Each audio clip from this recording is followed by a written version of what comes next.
Se le imprese italiane hanno bisogno di un esecutivo stabile, quelle montane ancora di più, viste le criticità strutturali che vanno oltre le tante emergenze del periodo. Sembra questa la linea del presidente della Camera di Commercio di Belluno Treviso, Mario Pozza, tra i primi sostenitori a inizio 2021 della necessità di un governo Draghi. L'economia di montagna ha le sue criticità date dalla geografia, data dal contesto.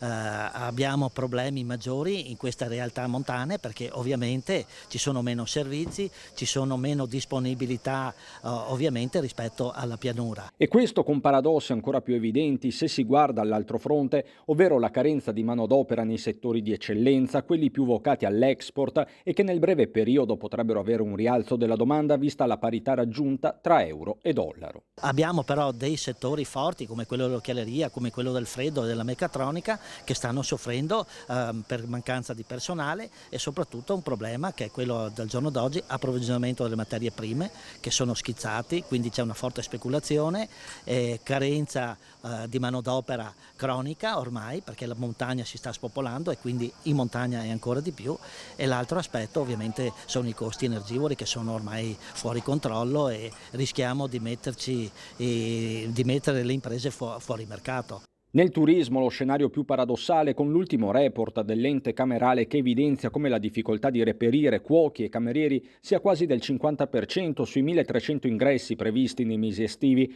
Insomma, un quadro in chiaroscuro che va governato, dice Pozza, andando ad attivare subito altre misure rispetto a quelle già previste nel decreto aiuti. La via è sempre più stretta. Il Paese ha bisogno di stabilità, e la manovra aiuta, però ancora non siamo in via definitiva per dare una soluzione ai problemi, che non è facile.